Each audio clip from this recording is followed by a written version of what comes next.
안녕하세요. 땅이 맺힌 농부 땅민홍입니다. 오늘은 용인 SK 하이닉스의 공사 기간이 오래 걸릴 수밖에 없는 이유와 신도시 발표 시 예상되는 주변의 일부 변화에 대해 저의 생각을 한번 이야기해보는 시간을 가져보도록 하겠습니다. 첫 번째로 평택 삼성반도체 개발에서 본 용인 SK 하이닉스의 공사 규모인데요. 평택 삼성반도체 같은 경우 반도체 4개 정도 규모가 용인 SK 하이닉스의 2개 공장을 짓는 규모와 비슷하다고 보시면 좋습니다. 지금 여기 평택 삼성반도체인데 이렇게 보시면 1기 팹과 2기 팹은 물론 이 옆에 정화시설이라든지 수처리시설이라든지 이렇게 있지만 이 본동만 보게 되면 1기, 2기 라인은 어떻게 보면 SK 하이닉스 반도체 짓는 거에 한 4분의 1 규모였다고 보시면 좋아요. 왜 그렇냐면 평택 삼성반도체 같은 경우 보면 가로와 세로 길이는 지금 이 1기 라인, 2기 라인, 3기, 4기를 봤을 때 1, 2기가 작은 게 규모가 보이고 거기에다가 SK 하이닉스보다 이 반도체 팹 높이가 이 삼성반도체는 80m였다면 이제 오른쪽에 용인 SK 하이닉스 같은 경우는 높이가 150m, 그러니까 2배 규모로 더 높아지기 때문에 팹 공장이 지금 3기와 4기가 좀 큰 규모고 1기와 2기가 좀 작은데 3기에 비해 봤을 때도 SK 하이닉스 한번 가볼까요? 제가 대략 사이즈도 재봤는데 지금 삼성반도체 3기, 4기 라인보다 면적이 SK 하이닉스가 삼성반도체보다도 일부 좀 넓은 걸 볼 수 있고 거기에다가 높이가 2배가 되기 때문에 SK 하이닉스 반도체 팹 하나의 규모는 삼성반도체 3기와 4기를 합해 놓은 것과 같습니다. 그렇기 때문에 SK 하이닉스가 전체 면적 중에 일부 전체 팹 1기 중 1단계 공사를 진행을 먼저 완성시키는 게 2027년이라고 하는데 그 1단계 공사를 완성하는 게 3기 팹 짓는 시간만큼 걸릴 수밖에 없다는 사실입니다. 그러니까 삼성반도체는 이 120만 평 전체가 오롯이 삼성반도체 공장으로 쓰이는 부지입니다. 물론 여기 밑에 가스시설, 오폐수시설 이런 거 있지만요. 물론 SK 하이닉스도 그런 것들이 있습니다. 그럼에도 불구하고 이 라인을 보면 1, 2, 3, 4기를 줬고 앞으로 이제 5기, 6기를 짓게 될 텐데요. SK 하이닉스가 왜 삼성반도체보다 2배나 더 넓은 면적의 공사를 지을 수 있냐면 그것은 반도체 특별법이 통과돼서 용적률이라는 게 상향됐기 때문에 그렇습니다. 물론 삼성반도체도 5기, 6기는 상향된 150m 규모로 당연히 짓게 될 것 같습니다. 그렇기 때문에 이 SK 하이닉스에 토지 투자를 하시는 분들 같은 경우는 우리가 너무 디테일하게 뭐 클린룸이 어떻고 막 이런 것까지 알 필요는 없지만 이 공사가 어느 정도 진행이 되는지 몇 년, 10년 이상, 20년, 심지어는 어떤 분들은 30년까지도 갈 수 있다고 하시는데 물론 지금 반도체 슈퍼사이클 정도가 아니라 AI 반도체 초창기, 이제 시작이기 때문에 굉장히 많은 HBM 반도체를 만들어야 되고 거기에 선두가 된 이 SK 하이닉스 같은 경우 굉장히 많은 주문도 받고 있을 거고 이미 내년 물량까지 팔아놨기 때문에 지금 공장만 있으면 찍어내면 나가기 때문에 지금 굉장히 빠르게 이것을 공사를 하고 있다라고 보시면 됩니다. 두 번째로 제가 말씀드렸던 이제 향후에 이 용인 SK 하이닉스는 신도시가 들어올 수밖에 없습니다. 제가 이렇게 쭉 보면 우리가 직주 근접이라고 하잖아요. 경기도 수도권에서 조금 벗어난 아산, 탕정 이런 것들도 보면 삼성이 들어오기 때문에 이 주변을 보면 구도심도 있었지만 그리고 이 천안에 가장 핫했던 이 종합운동장 주변에 이 천안 불당지구 거기에 이런 일자리가 들어오기 때문에 보시면 또 도시개발 도시 계획들이 이렇게 잡혀 있는 거 볼 수 있습니다. 아산, 탕정 2 도시개발 구역이라든지 이런 것들이 쭉 잡혀 있는 것들을 볼 수 있는데 많은 분들께서 이 용인 SK 하이닉스에 대해서 약간 저평가 하시는 분들이 보면 이 주변에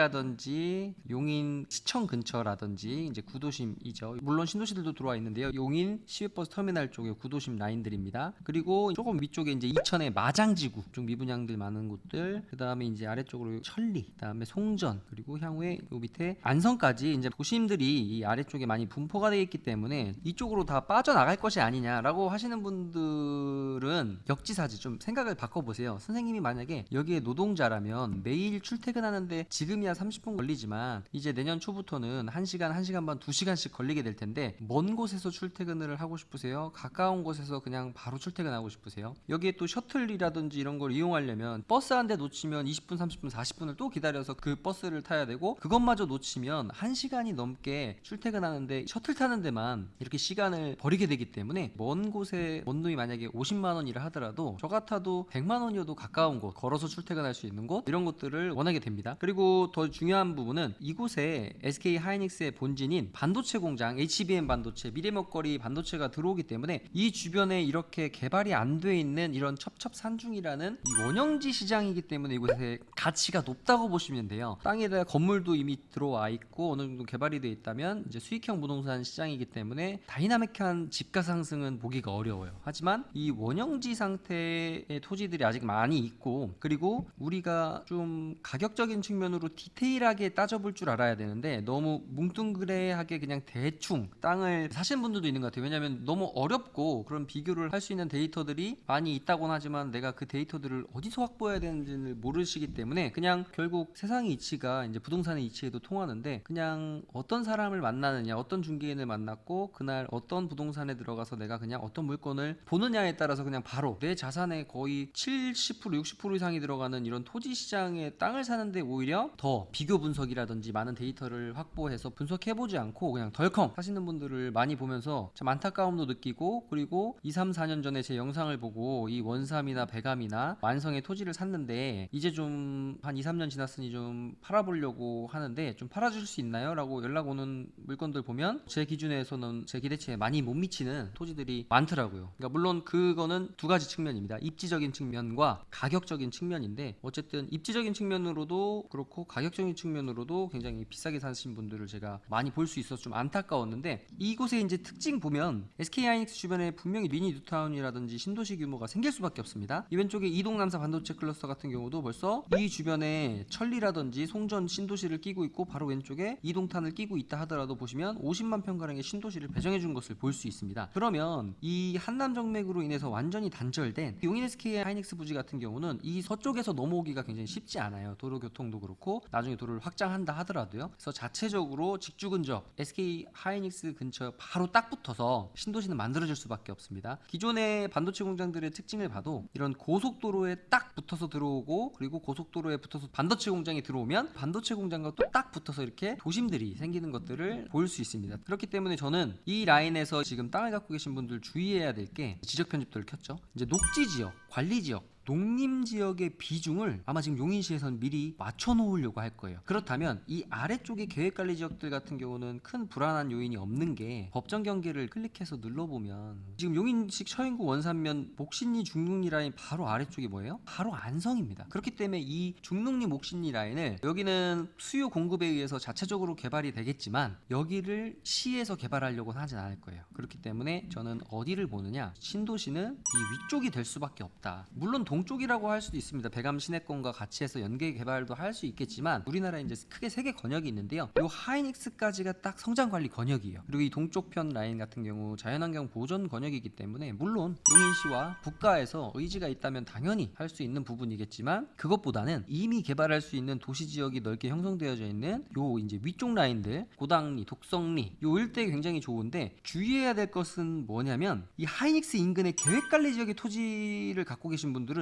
미리 건축 허가를 받아놓는 것이 매우 중요합니다. 이게 아주 촉박한 것은 아닌데요. 하지만 도로가 이제 확장이 될 거예요. 57번 도로, 318번 도로 라인, 그리고 용인 SK 하이닉스에서 배감 시내로 이어지는 이 백원로 라인들 굉장히 유망한 곳인데요. 이런 곳들 도로가 확충되고 사람들이 살 수 있는 정주 여건이 갖춰진 도시로 만들고자 하는 용인시의 노력이 있을 텐데요. 그렇다면 이 주변에서 제가 말씀드렸던 지금 수익형 부동산, 그래서 건물을 건축 면적을 넓게 하는 것이 좋기 때문에 물론 도시지역 내 자연녹지 좋지만, 이런 계획관리 지역들 도로에 붙어 있는 것 같으면은 바닥 면적을 자연녹지나 생산녹지보다 2배를 더 쓸 수 있기 때문에 임대료를 어떻게 보면 2배를 더 받을 수 있는 거예요. 그렇기 때문에 이런 계획관리 지역들, 도로가 확보되어 있는 지역들은 얼른 건축 허가를 받아놔야 됩니다. 왜냐하면 이게 아직 발표가 되지 않았기 때문에 어떻게 될지 모르겠지만 이 라인에 신도시가 생긴다면 녹지 비율을 높일 거예요. 이제 우리가 신도시를 만들 때 이런 비중이 있습니다. 관리 지역은 얼마, 녹지 지역은 얼마, 농림 지역은 얼마, 이런 비중들이 있기 때문에 지금 여기 그나마 이 원산면에서도 도시 지역 내 자연녹지가 많은 곳 중 하나지만 이 도시지역 비중을 넓혀서 일단 계획관리 지역이 이제 용도가 상향되거나 도시지역에 편입이 되면 이게 녹지지역이 되기 때문에, 녹지지역이 되면 뭐가 되죠? 건폐율이 줄어요. 그렇기 때문에 얼른 계획관리일 때 허가를 받아서 건축을 해놓으시거나, 왜냐면 이 일대는 건축을 한다면 임대가 안 나가면 꽝이겠지만 여기는 건물을 짓기만 하면 임대는 충분한 임대 수요들이 있고 수익률도 굉장히 높은 2자리까지도 갈 수 있는 수익률이 나올 수 있기 때문에 이 라인들은 건물을 짓지 않을 이유가 이유가 없다. 그럼 건물 지을 돈이 지금 없다면 당장은 일단 허가라도 받아놔야 된다라는 말씀드립니다. 그리고 이 오른쪽 라인도 이제 굉장히 제가 좋게 보는 라인 중에 하나가 전 동쪽이에요. 왜냐면 향후에 이제 인부분들이 출퇴근을 하더라도 서쪽에서 동쪽으로 출근하고 동쪽에서 서쪽으로 퇴근하는 인력들이 굉장히 많을 거기 때문에 당분간은요. 왜? 가까운 지역들의 임대, 수요 공급인데 이 수요를 다 채워주지 못하거든요. 가까운 곳이. 그렇다면 출근할 때 퇴근할 때와 거의 한 초창기에는 8, 90%가 이 서쪽에서 동쪽으로 출근을 할 텐데 그렇다면 차라리 이천이라든지 백암이라든지 삼죽, 일죽, 죽산까지 아마 2차, 3차 벤더 업체분들은 일단 노동자들을 구하기도 이제 점점 어려워질 수 있습니다. 왜냐면 삼성이 이제 또 공사를 시작한다는 얘기가 있기 때문에 많은 분들이 지금 용인 SK 하이닉스에 공사하시는 인력분들이 불만이 많다고 해요. 왜냐면 삼성보다 근로 여건이라든지 그리고 비용이라든지 이런 것들이 좀 떨어진다고 해요. 그러니까 SK 하이닉스의 이제 점점 근로 인력분들에 대한 대우도 높아질 수밖에 없고 그리고 오히려 이 동쪽에서 서쪽으로 출근하는 게 어떻게 보면 출퇴근하는데 훨씬 더 수월할 수 있지 않을까. 지금이야 양지라든지 천리라든지 대감 시내 정도만 셔틀이 운행되지만 향후에는 더 많은 곳들에서 또 셔틀들이 운행이 될 수밖에 없다라고 생각을 합니다. 그래서 오늘 같은 경우 이제 크게 두 개죠. 첫 번째로 용인 SK 하이닉스는 우리가 너무 디테일하게 공사의 규모와 그 다음에 이런 것들을 다 알 필요는 없지만 어느 정도 공사 기간이 필요한지 대략 아는 것과 그 다음에 두 번째 이 지역에 분명히 신도시 도심이 생길 텐데 그럼 도심이 확장되기 위해서는 이런 녹지 비율이 중요하다. 그래서 원산 면소재지의 녹지 비율도 넓어질 테고요. 지금 백암 시내가 굉장히 넓게 녹지 지역, 도시 지역을 만들어 놓긴 했는데 아마 백암 시내도 도시 지역이 조금 더 확장될 수도 있다. 갑자기 농림 지역이 풀린다거나 무슨 자연 녹지가 갑자기 죽어지게 되고 이런 거는 우리가 토지 투자하면서 허황된 꿈을 쫓지 말고 현황으로 지금 당장의 상태로 어떻게 쓸 수 있느냐를 찾아보는 게 중요하다라는 말씀드리면서 오늘 영상을 여기서 마치도록 하겠습니다. 저는 땅에 미친 농부 땅민홍이었습니다. 감사합니다.